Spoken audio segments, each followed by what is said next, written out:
안녕하세요. 저는 돌싱녀가 된 지 좀 된 30대 후반의 여성이에요. 어릴 때 여자는 남자를 잘 만나야 한다는 이야기를 많이 듣잖아요. 제게 그런 남자는 가정적이고 다정한 남자였어요. 남자는 세 가지만 하지 않으면 된다는 생각이 있었거든요. 폭력, 도박, 무능력. 제가 가장 견디지 못할 것 세 가지라고 생각했는데요. 이혼 후에는 이 생각이 바뀌었어요. 무슨 일인지 궁금하신가요? 그렇다면 먼저 저와 남편의 인연, 아니 악연의 시작부터 알아봐야죠. 저와 남편은 8살이나 차이 나는 커플이었어요. 남편과는 같은 동호회에서 만났는데 이후에 사랑으로 발전하게 됐죠. 와인 동호회였는데 어린 시절 그런 걸 동경하던 저는 그곳에서 남편을 만나서 어른 남성의 매력에 푹 빠졌어요. 물론 지금 생각하면 당장 빠져나와야 할 허영의 늪이었지만 그때는 그게 그렇게 멋있어 보이고 좋았거든요. 20대 중반이라 한창 호기심 강하고 이것저것 경험하고 싶을 때였거든요. 25 여성이 33세 남성과 사랑에 빠져 1년간 연애를 했죠. 사실 당시에는 제가 너무 어리다는 것과 어머니가 계시지 않다는 점, 그 두 가지의 이유로 시부모의 반대가 있었어요. 시부모를 그 당시에는 만나지도 못한 채 거절당해야 해서 꽤 많이 상처받았었죠. 결국 저희는 헤어져야 했어요. 그런데 3년 뒤에 다시 재회하고서는 그 불이 더 커져서는 결국 제 나이 30즈음에 결혼에 꼴이 나게 됐어요. 솔직히 3년 사이에 남편이 결혼했다가 이혼을 한 전력이 있다는 걸 알고 살짝 고민도 했지만 헤어진 이유가 성격 차이였다는 걸 듣고는 괜찮다고 안일하게 생각해버렸어요. 당시 저는 이렇게 괜찮은 남자를 놓치다니 그 여자 보는 눈도 없다고 생각했지만 지금에 와서는 그 여자도 나랑 똑같았구나 싶더라고요. 남편은 나쁜 사람은 아니었지만 조금 수동적인 스타일이었어요. 크고 작은 일을 제게 맡기는 의존적인 성격이랄까? 그리고 일이 바쁘다는 단점 외에 나와 함께 있을 때는 언제나 상냥했기에 결혼 생활 유지에 큰 문제는 없을 거라고 생각했거든요. 그런데 그 상냥함이 큰 문제가 될 줄은 몰랐어요. 처음 그의 남다른 상냥함에 피해를 본 것은 아이를 낳은 지 6개월쯤 되던 날이었어요. 저는 아이를 낳기 전에 퇴사를 했고 당시 갓난쟁이였던 아들을 키우던 중이었어요. 남편은 영업직으로 일하며 많은 사람을 만나는 게 일이라 회식이나 회의 끝에 음식이나 디저트를 사는 일이 많았고 그들의 회식을 대신 계산하는 일도 종종 있었어요. 보통 남편 카드로 결제를 해서 제가 아는 일은 크게 없지만 그날은 이상하게 제 명의의 생활비 카드로 결제가 됐다고 문자 알림이 오더라고요. 숙박업소에서 결제된 내역인데 순간 저는 오늘 고객이 술이 많이 취했나 보다 하고 편하게 생각했었어요. 그런데 이상하게 2시간쯤 있으니 다시 알림이 오더라고요. 보니까 카드 내역이 취소가 됐다는 내용이었어요. 이상하다는 생각을 하고 있는데 바로 남편 전화로 전화가 오더라고요. 응, 오빠. 저기요. 내가 생활비 카드를 잘못 써서 내역이 갔을 거야. 내가 알아서 취소했으니까 신경 쓰지 말라고 전화했어. 고객이 술이 너무 취해서 모텔을 잡아줬는데 남의 지갑에 손대기 좀 뭐해서 내 카드로 쓴다는 게 생활비 카드였어. 에휴, 그런데 취소해도 되는 거야? 그 사람 아직도 자고 있는 거 아니야?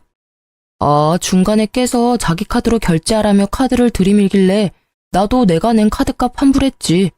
우리 아들 장난감 하나라도 더 사주려면 아껴야지. 안 그래? 근데 그 사람은 무슨 술을 그렇게 마셨대? 오빠는 많이 안 마셨어? 난 멀쩡해. 이제 곧 들어갈 거니까 좀만 기다려. 그렇게 평소와 다름없는 대화였지만 저는 이상하게도 찝찝한 기분을 지울 수가 없었어요. 보통 때의 남편이라면 영업에 쓰는 돈은 아깝지 않다고 말했을 테니까요. 제가 항상 그런 돈은 안 쓰면 안 되냐고 물어보면 그걸 해줌으로써 일을 따낼 수 있으면 더 큰 이익이라고 하곤 했죠. 게다가 수상한 정황은 그것만이 아니었어요. 취소를 굳이 2시간 뒤에나 한 이유는 뭘까? 고주망태가 됐다며 모텔에 실려간 사람과 2시간 동안 뭘 했을까? 그리고 집에 와서 해도 될 이야기를 굳이 취소 직후에 바로 전화를 했을까? 5만 가지 생각으로 가득 찬 머리가 계속 경고를 보내고 있었어요. 게다가 마지막에 그 멀쩡하는 말. 항상 고객과 술을 마시면 어느 정도 취해서 들어오는데 그날은 고객이 고주망태가 됐는데도 정작 본인은 취한 기운이 전혀 없었어요. 아니겠지 하는 생각에도 점점 외도가 의심되어 육아를 하는 도중에도 울컥울컥 물어볼까 하는 생각이 들었어요. 그렇지만 의심뿐이고 증거가 있는 게 아니니 아무 말도 못하고 있었죠. 그러다가 며칠 뒤 남편이 스마트워치를 놔두고 간 일이 있었어요. 항상 차고 가는데 그날은 애가 가지고 놀다가 어디에 놔둔지 못 찾는 바람에 그냥 일하러 간 거였거든요. 아침 청소하다가 그걸 찾았는데 계속 눈이 가더라고요. 저는 이렇게 남편을 의심하느니 확인하고 마음 편해지자는 생각으로 워치의 통화 내역을 살폈어요. 통화 내역에는 이름을 저장하지 않은 많은 번호가 찍혀 있었어요. 쭉 훑어보는데 이상하게 한 번호만 통화 내역이 잦더라고요. 하루 거의 5번을 통화를 하는데 아무리 봐도 평범한 횟수가 아니잖아요. 거의 연애 초반이나 있을 법한 통화 횟수인데 더 수상한 건 그만큼 통화를 하는데 이름은 저장되어 있지 않더라고요. 결국 저는 남편에게 물어보기로 했습니다. 오빠, 나랑 이야기 좀 해. 어? 무슨 이야기? 나 씻고 나서 하면 안 될까? 오늘 땀을 너무 많이 흘려서 힘드네. 중요한 이야기야. 당신 혹시 바람 펴? 그게 무슨 말이야? 난 그런 적 없어. 일하기도 바쁜데 무슨 바람이야. 저번 카드 내역이 너무 수상하잖아. 오빠는 그럼 술 취한 고객 옆에서 2시간 동안 뭐 했는데? 게다가 고객이랑 술 마시면 자기도 항상 취하면서 그날은 전혀 취하지도 않았더라? 그걸 이상하게 생각하는 내가 이상한 거야? 그날에는 다른 사람들도 있었어. 딱 그 사람이 취해서 모텔에 데려다 준 거고. 그 뒤에 나는 다시 내려와서 다른 사람들하고 술 마셨어. 그리고 그날은 내가 차를 몰아야 해서 술 안 마셨던 것뿐이야. 이상한 억측하지 마. 거짓말 좀 그만해. 이 번호 모른다고 하지는 않겠지? 하루에 5번을 연락하는 이 사람은 누구야? 아니, 한 달을 넘게 그렇게 열렬히 통화하면 이름이라도 저장해놔야 되는 거 아니야? 나한테 들키지 않으려고 저장 안 해둔 거 아니야? 그쯤 되니 남편의 표정이 차분해지더라고요. 그 표정에 남편이 바람을 폈다는 것을 알게 됐어요. 누구야? 언제부터 만났어? 오빠 참 잔인하다. 어떻게 갓난쟁이를 옆에 두고 바람을 펴? 머릿속에 그 생각뿐이니? 왜? 내가 출산하고 엉망진창 되니까 다른 여자가 눈에 들어와? 어? 그래서 바람 폈어? 아니야, 여보, 믿어줘. 그런데 진짜 딱 한 번 만났는데 그 여자가 나를 쫓아다닌 거야. 나도 그 여자 피하고 싶은데 일로 엮여 있으니 막 냉정하게 못하고. 모텔도 그래. 그날 딱 한 번이야. 그것도 헤어진다는 조건으로 그렇게 해주기로 한 거였다고. 진짜로 이것만은 믿어줘. 이미 제 신뢰는 깨어졌고 남편이 무슨 말을 해도 믿음이 안 가더라고요. 게다가 상대방이 쫓아다녀서 만나줬다는 건 무슨 망언인지.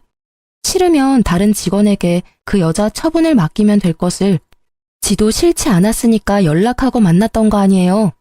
저는 분한 마음을 삭히지 못했어요. 그리고 다음날 예정되어 있던 시댁과의 식사 자리에 참석을 해서는 시부모에게 남편의 바람 사실을 알렸어요. 물론 곧 후회했지만요. 왜인지 잘 아시죠? 팔은 안으로 굽어요. 그것도 심하게. 어머님, 말씀 들어보세요. 오빠 일한다고 늦게 들어오는 동안 다른 여자 만나고 있었어요. 아직 아들이 6개월밖에 되지 않는데요. 그게 진짜니? 우리 애가 다른 여자 만나고 다니는 걸 네가 직접 봤어? 그런 부적절한 행위를 하는 걸 직접 눈으로 본 거야? 그건 아니지만 모텔 결제 내역도 있고 남편이 직접 제게 실토했어요. 나도 들었다. 딱 한 번이라며?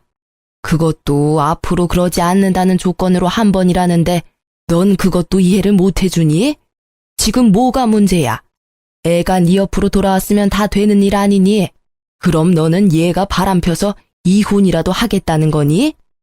내가 보기에 너 약간 의부증 있는 것 같아. 무슨 망상으로 내 자식 망치려는 거야? 이 좁은 동네에서 소문이라도 나면 네가 책임질 거야? 의부증이라뇨. 이미 오빠가 다 이야기했다고요. 바람을 핀 건 오빠인데 지금 왜 제가 여기서 혼나고 있는 거죠? 아무리 팔이 안으로 굽는데도 이건 아니죠. 잘못한 일은 잘못했다고 해야 일이 바로 잡히는 게 기본 상식이잖아요. 그러면서 저한테 엄마 없이 자랐다고 무시하셨던 거예요? 어머님 아들을 좀 보세요. 얼마나 곱게 자랐으면 이렇게 작은 아들을 두고 다른 여자랑 바람을 펴요. 시모와 저의 언쟁이 커지자 결국 남편과 시부가 저희를 뜯어 말렸어요. 그러면서 집으로 돌아가는 차 안에서 남편이 제게 말하더라고요. 정말 미안해. 내가 어떻게 하면 당신이 나를 용서해 줄까? 내가 할 수 있는 건 뭐든지 할게. 응? 남편은 용서를 구하고 있었고 저는 이 당시만 해도 이혼을 생각할 만큼 경제적으로 좋은 상황은 아니었어요. 그래서 결국 조건을 걸고 용서를 하기로 했어요. 오빠가 내 요구에 응하면 우리 아들을 봐서라도 한 번은 용서해 줄게. 그래, 그게 뭔데? 내가 다 할게. 일단 그 여자 먼저 정리하고 당분간 폰에 위치 추적 앱 깔아놔. 내가 언제 어디든 오빠 어디서 뭐 하는지 확인할 수 있게. 그리고 앞으로 뭘 하든 평소 루틴과 다르면 실시간으로 연락하고 전화할 때는 영상통화로 해. 알았어. 그렇게 할게. 걱정하지 마. 나 진짜로 이번 한 번뿐이었어. 그러니까 앞으로 그런 실수는 안 할 거야. 언제든 자기 원하면 영상통화해. 영업 중이라도 달려가서 받을 테니까. 너무도 흔쾌히 받아들이는 남편의 모습이 영 찝찝했지만 그 뒤로 제가 한 말을 철저히 지키는 남편을 보며 정말로 그것뿐이었나 하는 생각이 들었어요. 물론 그건 저의 착각이었지만요. 남편은 외도가 들킨 다음부터 저에게 더 잘해주기 시작했어요. 제가 냉정하게 대할수록 더 살갑게 대하더라고요. 저의 앙금도 살짝 가라앉기 시작했을 때쯤에는 깜짝 선물도 해줬어요. 자기야, 잠깐 눈 좀 감아봐. 갑자기 눈은 왜? 아니, 진짜 감아봐. 어서. 눈을 감은 내 손을 끌어당긴 남편이 제 손 위에 무언가 얹어줬어요. 눈을 뜨니 작은 상자가 있더라고요. 이게 뭐야? 짜잔, 예쁘지? 이거 엄청 비싼 다이아 반지야. 자기 고생시키는데 미안한 마음이 들어서 이번 특별 보너스랑 적금 조금 합쳐서 샀어. 남편은 그렇게 말하며 제 손가락에 반지를 끼워주더라고요. 그 반짝거리는 영롱거림이 어찌나 아름답던지 제 눈을 멀게 만들 뻔했어요. 너무 예쁘다. 비싸지는 않았어? 뭐 1,000만 원쯤 되긴 했는데 자, 여기 보증서 잘 넣어둬. 저는 남편의 모습에 이제 진짜로 남편이 반성을 하고 있다고 받아들였어요. 왜 외도를 들키면 적반하장으로 나오는 사람이 많은데 남편은 제게 더 잘해주고 있었으니까요. 그래서 마음의 경계를 살짝 허물었어요. 그런데 그런 저의 레이더에 걸리는 게 하나 생겼어요. 다이아 반지 선물을 해주고 난 뒤 남편은 유독 폰게임을 많이 했어요. 처음에는 조금씩 하는 듯 하더니 어느 날은 보니 하루 종일 그걸 켜놓고 하고 있더라고요. 업무 스트레스가 심해서 게임을 하는 건가 하고 생각하고 있었는데 이상하게 어딜 가든 그 게임 앱을 틀어놓고 점점 저와의 대화도 무성의하게 답변하더라고요. 그게 눈에 보이기 시작하니까 저도 이상한 생각이 들었어요. 그치만 이상한 게 왜 이상한지도 모르겠고 그냥 살짝 기분만 상해 있었죠. 그렇게 눈치만 보던 중 남편이 잠깐 쓰레기를 버리러 나갔는데 그날따라 양이 너무 많아서 폰을 놔두고 갔거든요. 수상한 행동이 게임이랑 관련이 있을 것 같아서 게임을 켰는데 그냥 폰게임이더라고요. 그런데 왼쪽 채팅이라고 적힌 창에 빨간 점이 떠 있더라고요. 이상해서 터치했더니 귓속말이라는 항목이 있었어요. 그리고 그 안에 들어갔더니 세상에 누군가와 대화한 내용이 빼곡히 들어가 있는데 그 내용이 충격적이었죠. 지금도 잊지 못할 내용들이에요. 머릿속에서 지우고 싶은데도 계속 생각나는 그 문장들. 자기야, 보고 싶어. 나도 만나고 싶어. 오늘도 정말 좋았어. 그래? 그럼 내일 또 볼까? 항상 보던 거기 어때? 응. 근데 옆에 남편이랑 애 자는데 자기 생각이 계속 나. 나 자기한테 푹 빠진 것 같아. 오늘 선물도 너무 고마웠고. 사랑해. 나는 언제나 자기뿐이야. 등등등 기도 안 차더라고요. 상간녀도 남편과 애가 있는 유부녀더군요. 이러니 아무리 폰을 확인해도 알 수 없었고, 이러니 폰을 놔두고 살 수 없었던 거죠. 열받은 저는 그 채팅 내역을 모두 사진으로 찍어놓고 아무 일 없다는 듯 남편을 맞이했어요. 속으로는 외도의 증거를 무조건 모아야 나와 내 아이가 편해진다는 생각뿐이었으니까요. 지금 당장 더러운 기분이라도 내 미래를 생각하면 지금보다 좀 더 좋은 타이밍이 있을 거라고 생각했거든요. 그렇지만 그럴수록 제 속만 골마가더라고요. 결국 갈 곳을 잃은 제 분노는 집안일을 하면서 쿵쾅거리며 신경질적인 몸짓으로 나타났죠. 그러다가 반지를 낀 손이 문 모서리에 부딪혀서 다이아 반지의 링과 다이아를 연결하는 받침 부분이 깨졌더라고요. 남편이 미워도 1,000만 원짜리 다이아 반지는 미울 수 없죠. 선물 받을 때 같이 받았던 보증서를 들고 주얼리 샵을 찾아갔어요. 오늘 손을 문 모서리에 박아서 반지가 깨졌어요. 반지랑 다이아 상태 좀 봐주세요. 고칠 수 있을까요? 혹시 몰라서 보증서를 가져오긴 했는데 필요할까요? 네, 고객님. 제가 확인 먼저 해보겠습니다. 그런데 그걸 확인하는 직원 표정이 이상하더라고요. 그러고는 계속 봤던 곳을 또 보고 또 보고 이상하다는 생각을 하고 있을 때 직원이 무척 조심스러운 표정으로 제게 다가와 반지를 주더라고요. 저기 고객님, 죄송한데 이 반지의 다이아몬드가 보증서의 다이아몬드와는 다른 것 같습니다. 혹시 반지를 잘못 가져오신 건 아니실까요? 네? 그게 무슨 말이에요? 다이아몬드가 보증서와 다를 수 있나요? 이건 보증서가 아니라 다이아몬드 감정서입니다. 제가 말씀드리기가 조금 조심스러운데 이 반지는 엄밀히 말하면 다이아몬드가 아니에요. 감정서를 보면 거의 1,000만 원대의 다이아몬드인데 지금 이 반지의 보석은 다이아몬드가 아니에요. 시그니티 스톤이라고 지르코니아, 큐빅인 것 같아요. 순간 제 머리는 텅 비었어요. 1,000만 원짜리 반지가 몇십만 원도 안 되는 가짜로 변하는 걸 눈앞에서 목격했더니 정말 놀랍더라고요. 혹시 이 보증서, 아니, 감정서는 진짜일까요? 감정서는 제가 보기에는 진품 같습니다. 그렇지만 이 감정서와 이 반지의 가치는 같지 않아요.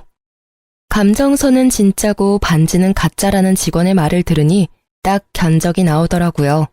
이 나쁜 놈이 나한테는 가짜 반지와 진짜 감정서를 주고 상간녀에게 진짜 다이아몬드를 준 것 같더라고요. 감정서는 구매해야 주는 거라고 하니까요. 저는 점점 열이 오르는 것을 실시간으로 느끼고 있었어요. 주얼리샵에서 쪽팔리는 건 둘째치고 정말 지금 당장 이혼하고 싶은 생각밖에 없었거든요. 그렇지만 저는 냉정하게 생각하기로 했어요. 그래서 그 주얼리샵에서 가짜 반지의 훼손된 부위를 고칠 수 있는지 물어봤어요. 직원은 고쳐준다고 했고 금방 수리를 받고 나왔습니다. 그리고 저는 그 길로 남동생에게 전화를 했어요. 남동생은 늦둥이인데 당시 대학생으로 곧 취업을 앞둔 예비 직장인이었어요. 그래서 생각보다 시간이 많이 있었기에 저 좀 도와달라고 했죠. 매형이 외도를 하는 것 같다는 말을 했더니 남동생이 기꺼이 제 손과 발이 되어주겠다고 하더군요. 그렇게 저는 동생에게 남편의 미행을 하게 했어요. 남편이 여자를 만나면 여자를 따라가서 어디서 일하는지, 어디에 사는지, 어떤 사람을 만나는지 알려달라고 했어요. 이후 동생이 보내온 문자에는 여자의 직장과 집 주소와 둘을 미행하며 찍은 사진이 다 찍혀 있더라고요. 게다가 동생 말에 따르면 두 사람은 불륜을 저지르기 위해 차를 이용하지 않고 대중교통을 사용하며 어떤 곳이든 현금을 이용했다고 하더라고요. 이렇게 치밀하게 외도를 하다니 그 이야기를 남동생의 입으로 듣는 저는 자괴감과 분노로 불타올랐습니다. 어떻게든 이 두 연놈에게 복수를 해야겠다고 생각했어요. 그리고 며칠 뒤 친정아버지가 연락이 오셨더라고요. 예, 차가 너무 오래돼서 이제는 못 쓰겠구나. 차를 사야 하는데 지금 당장 쓸 수 있는 현금이 얼마 없는데 네가 좀 빌려주련? 아빠 적금 끝나면 이자 쳐서 돌려줄게. 아버지가 제게 도움을 청하시더라고요. 저는 아버지의 전화에 아주 좋은 생각이 떠올랐어요. 그날 저녁 그 여자와 만나고 돌아온 남편에게 저는 한치의 의심도 없는 표정으로 남편을 향해 물었어요. 오빠, 아빠 차가 오래돼서 고장나서 이제는 아예 작동이 안 된다고 하네? 내가 아빠 고생한 의미로 차 살 때 돈을 좀 보태주고 싶은데 내가 지금 돈 버는 것도 아니고 좀 그렇잖아. 그래서 그러는데 오빠가 준 다이아 반지 팔아서 돈 마련해도 돼? 제 말에 남편의 얼굴이 순식간에 흑빛으로 변하더라고요. 그 표정을 진짜 박제하고 싶을 만큼 웃겼습니다. 가짜 반지를 줬다는 그 명확한 증거가 얼굴에 드러났거든요. 내가 이게 가짜라는 걸 모르고 팔러 간다면 다 알게 될 거라고 생각했는지 초조하게 생각하더니 이내 말하더라고요. 자기야, 그 반지는 내가 자기한테 준 선물이잖아. 쉽게 팔려고 하지 말고 잠깐 있어봐. 어차피 장인어른 차도 바꿨어야 했고 나도 사위된 입장에 도움을 드리는 게 맞는 것 같으니까 내가 돈 마련해서 줄게. 그럴래? 그럼 좋지. 그렇잖아도 내일 주얼리 샵이나 갈까 했거든. 그동안 정이 많이 들었는데 그래도 돈 없을 때는 폐물을 파는 게 돈이 되니까. 모르는 소리야. 금은 돈이 좀 되는데 다이아몬드는 살 때보다 팔 때 가치가 많이 떨어지거든. 그러니까 팔 생각하지 말고 잘 가지고 있어. 내 사랑과 신뢰의 증거니까.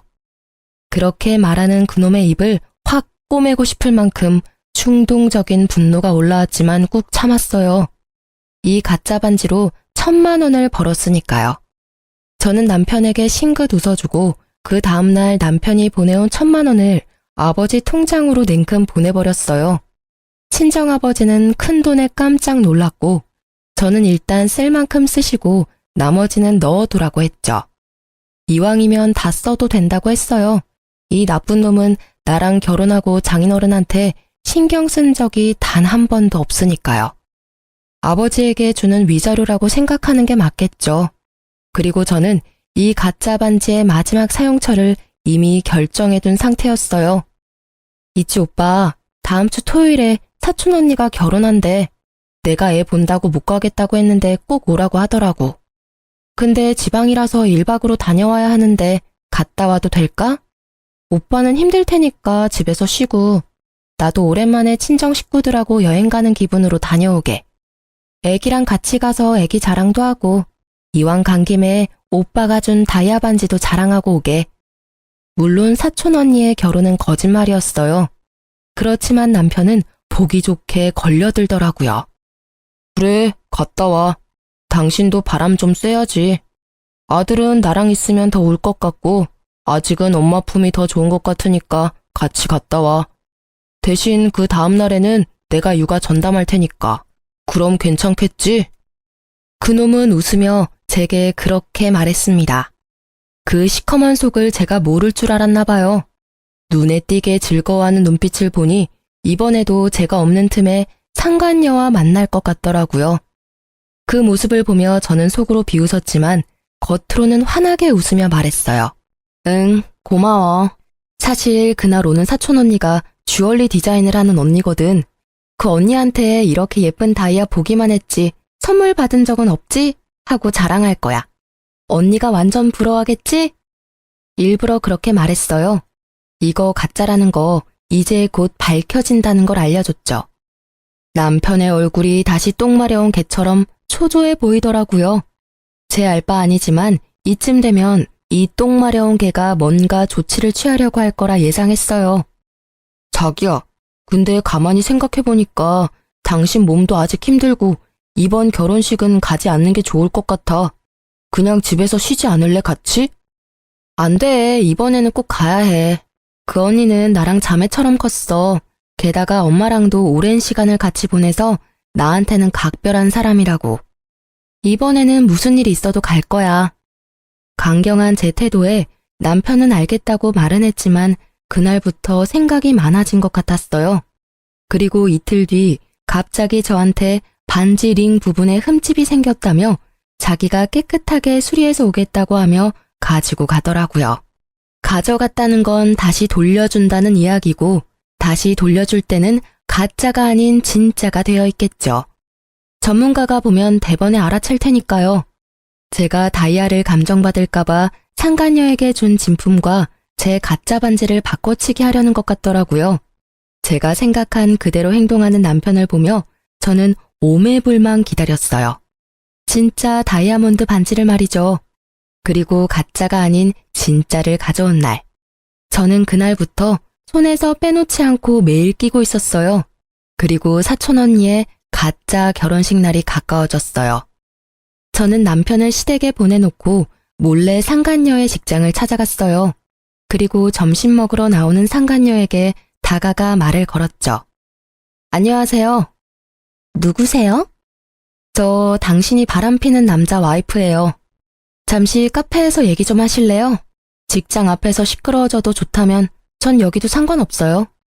상간녀의 표정이 살짝 당황하는 듯 하더니 이내 당당해지더라고요. 참 이상한 게 왜 불륜을 저지르는 것들은 그렇게 당당할까요? 이 여자도 딱 그 모양새였어요. 내 남자에게 사랑받는다는 그 자신감이 이 해픈 여자를 당당하게 만든 모양이니 그걸 확 깨부셔주고 싶었거든요. 당신이 우리 남편이랑 깊이 사귀고 있는 거 알아요. 그래서 당신한테 하나 알려주려고 왔어요. 그 남자 보기보다 여자가 많아요. 당신 말고도 만나는 여자가 있으니까요. 그걸 왜 저한테 이야기하세요? 우리 사이 흔들려고 하시는 것 같은데 저는 그런 거에 흔들리지 않아요. 그 사람은 서로 이혼하고 결혼하자고 했거든요. 그 말에 거짓이 없다고 생각해요. 싸움에 진 개가 여기까지 와서 짖는 건 좀 아니죠?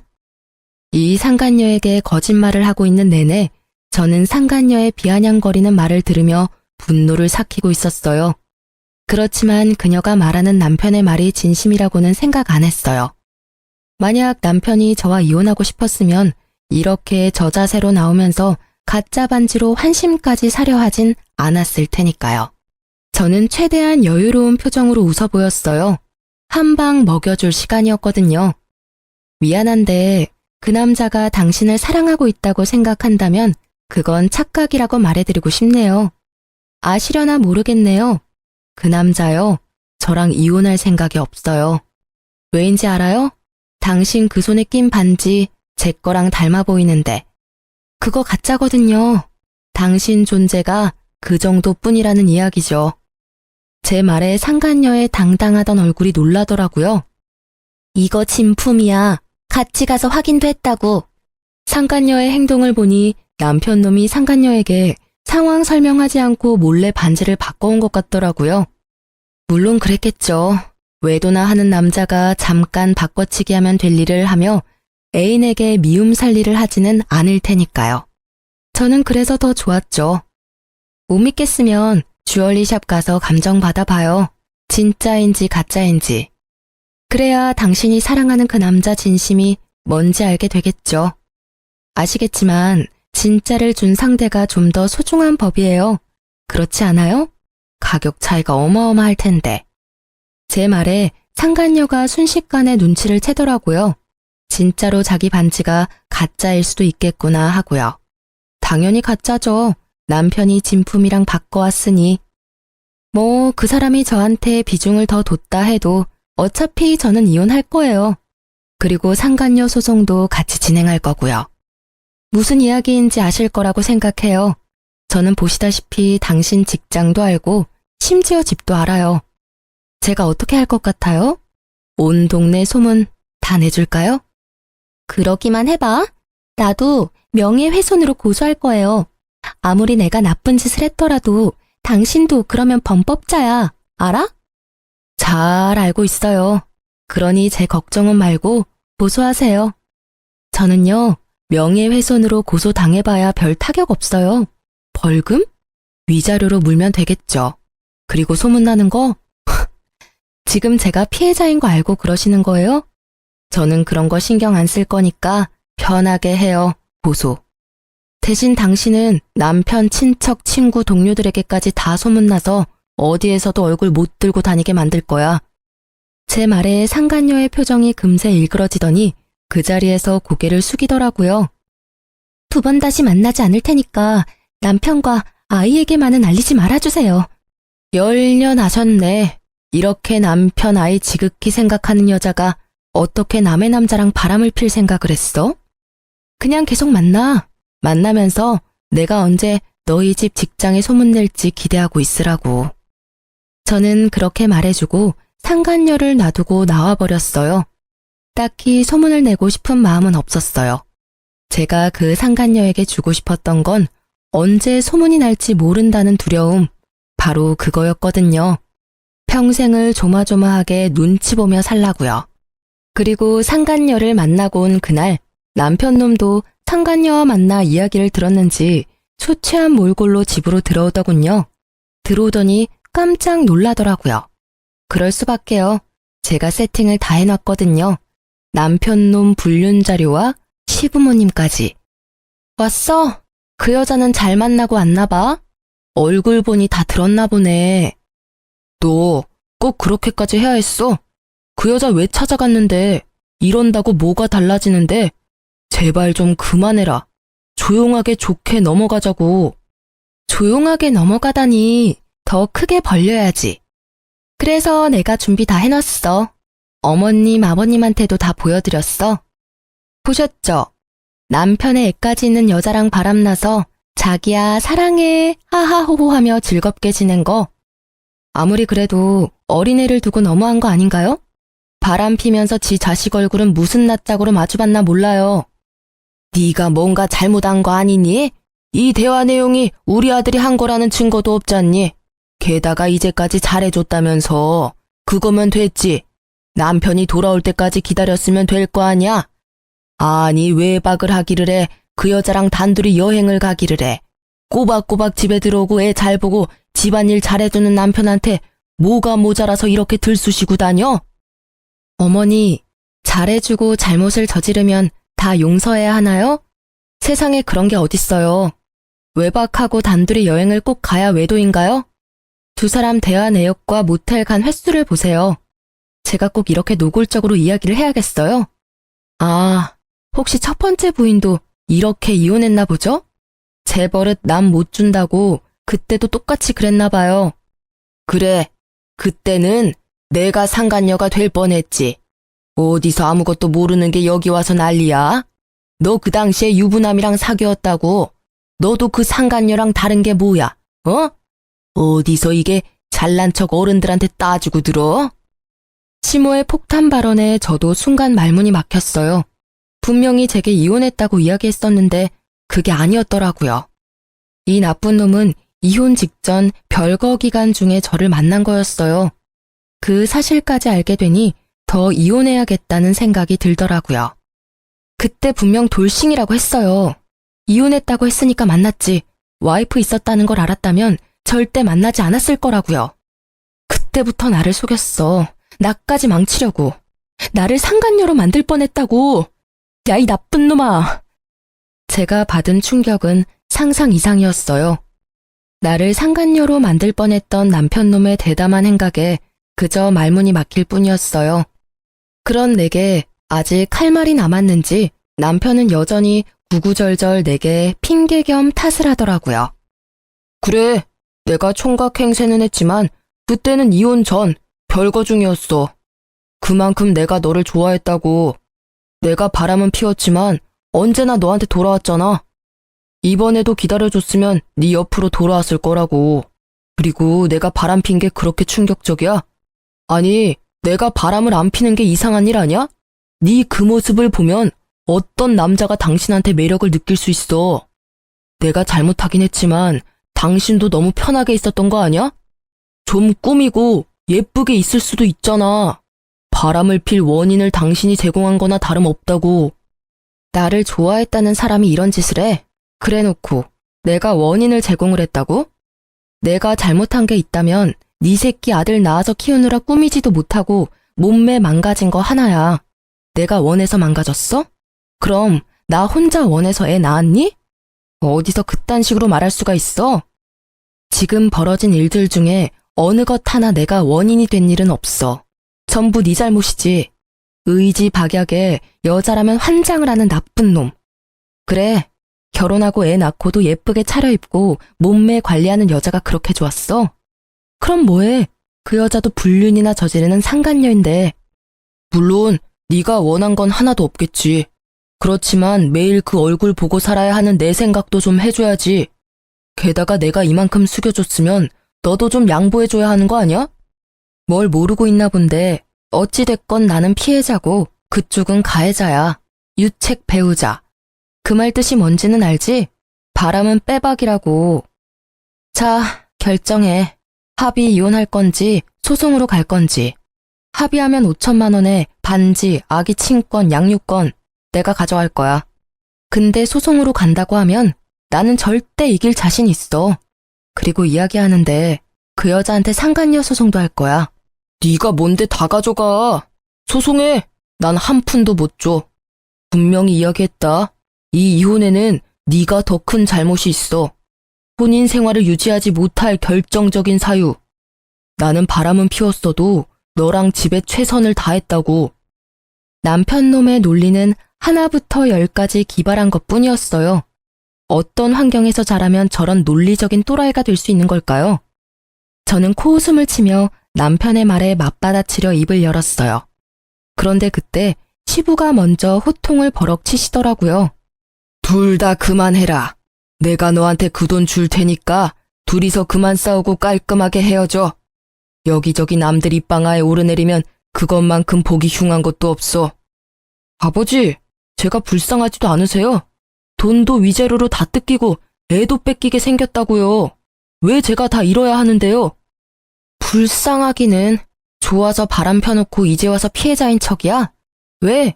이번에도 변명해봐. 그 여자가 당신 쫓아다녀서 딱 한 번 자줬다고. 내가 첫 번째 외도 때 그냥 인연 끊었어야 하는데 이제껏 끌고 온 것 자체가 문제였어. 아니, 그게 첫 번째가 맞긴 했어? 내가 모르는 다른 여자가 여기저기 있을지도 모르지. 진짜 징그럽다. 사람들은 알아? 이런 식으로 겉과 속이 다르게 사는 거. 나한테 잘해주면서 그딴 식으로 생각했다는 것 자체가 충격이야. 그만하라는데도. 너 앞으로 결혼해 결자도 꺼내지 마라. 여자 만나고 싶으면 결혼하지 말고 미혼 상태로 만나. 괜히 결혼해가지고 이런 분란을 2번이나 만들고. 내가 네 첫 이혼 때도 얼마나 창피했는지 알고나 있어? 네가 나한테 아들 노릇하고 싶다면 적어도 그 정도 책임은 져라. 앞으로 또 이런 구설수 생기면 상속은커녕 내 재산 전부 사회에 기부해버리고 갈 거니까. 시부는 동네에서 작은 음식점을 하시는데 아무래도 동네 사람들 상대로 하시는 장사다 보니 이런 안 좋은 일에 민감하셨거든요. 제가 보니 첫 번째 결혼 때도 이래저래 이야기가 많아서 장사에 악영향이 있었던 것 같더라고요. 그러니 이번에 아들이 2번째 이혼을 했다고 소문이 나면 이래저래 저번보다 더 타격이 클 것 같았는지 돈으로 조용히 무마하고 싶어하는 눈치였어요. 저야 그 편이 훨씬 좋았지만요. 사실 이 시댁에 좋은 기억이라고는 하나도 없잖아요. 연애 때도 거부당하고 결혼 때도 겨우 허락받았고 지금은 아예 골칫거리 취급 당하고 있으니까요. 결국 시부의 불호령으로 이혼은 합의로 끝내기로 했습니다. 저는 결국 제가 원하던 걸 가져오게 됐어요. 위자료에 친권, 양육권, 그 와중에 진짜 다이아몬드 반지와 아버지 차 살 때의 준 돈까지 살뜰하게 다 챙겼어요. 애 아빠니까 양육비는 꼬박꼬박 보내. 보내지 않으면 오빠 회사에 찾아가서 모두 밝혀버릴 테니까. 영업하니까 평판이 얼마나 중요한지는 잘 알겠지? 나도 한다면 하는 여자인 거 오늘 봐서 알 거 아냐. 그 말을 꺼내는데도 그놈은 아무 대꾸도 없더라고요. 그 이후로 이혼하고 지금껏 제게 찾아오거나 연락을 한 적이 없었어요. 솔직히 저도 받을 거 다 받았으니 이제는 인연을 끊어버리고 싶었어요. 물론 지가 염치라는 게 있으면 연락을 안 하는 게 상식이겠죠. 그 뒤에 지나가는 말로 들었는데 전 남편은 상간녀의 남편에게 상간남 소송을 당했다고 하더라고요. 제가 보낸 상간녀 소송에 관한 걸 상간녀의 남편이 알게 돼서 전 남편에게 소송을 걸었던 모양이에요. 그리고 상간녀는 그 때문인지 전 남편과 헤어졌더라고요.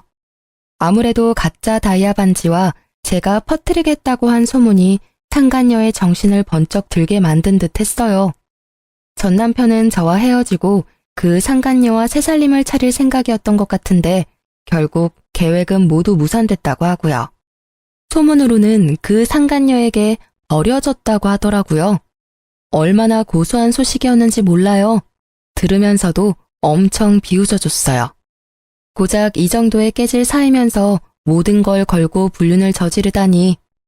게다가 시부모 또한 아들 자식 바람나서 처자식 버렸다는 소문이 온 동네를 휩쓸어버리는 바람에 동네 장사 접고 다른 곳으로 이사를 갔다고 하더라고요. 그리고 전 남편은 상간녀와 헤어지고 난 뒤에야 직장에 소문이 나는 바람에 회사를 옮겼다고 하더라고요. 나중에 한 사실인데 전 남편이 저와 헤어지지 않으려고 저한테 잘해주려고 했던 이유가 따로 있더라고요. 이미 첫 번째 이혼에서 여자를 너무 좋아해서 바람 때문에 이혼했다는 소문이 직장에 쫙 퍼졌다고 하더라고요. 그런 와중에 두 번째 이혼만은 절대 사수하려고 한 모양이었어요. 어떻게든 정상적인 사람으로 보이고 싶었나 봐요. 결혼을 2번을 했는데 2번 다 외도로 이혼했다고 하면 분명히 그런 사람으로 찍힐 거라고 생각한 것 같더라고요. 그런 소문이 무서우면 그런 행동을 하지 않으면 될 일을. 결국 습관처럼 다른 여자하고 붙어먹다가 이 난리를 만들게 됐으니 자업자득이죠. 어쨌든 그 퇴사 소식에 이제 절대 저와 만날 일 없을 거라는 생각에 속이 후련해졌어요. 저는 친정아버지와 함께 아이 키우며 잘 지내고 있어요. 애가 어느 정도 커서 일에 다시 복귀했죠. 이제는 몸매 관리도 좀 하고 예쁘게 꾸미기도 해요. 아줌마지만 꾸미기 시작하니 점차 자존감이 올라오더라고요. 최근에는 좋은 감정으로 만나는 사람도 있는데 아이의 앞날을 먼저 생각해서 어떻게 할지 결정하려고요. 사랑도 중요하지만 제게는 아이가 더 중요하다는 생각이 요즘에는 특히 더 강해졌어요. 사랑에 함정이 많다는 걸 알게 돼서 그런 것 같아요. 힘들 때 이런 사연 보며 정신적으로 도움을 많이 얻었는데 제가 이렇게 쓰게 되니 어색하지만 후련하기도 하네요. 사연을 쓰면서 다시 깨달은 거지만 바람 피는 건 용서를 하는 게 아니에요. 그냥 바로 거르는 게 정답이죠. 모두들 이건 잊지 마세요. 긴 글 끝까지 읽어주셔서 너무 감사하고 모두들 행복한 하루 보내세요.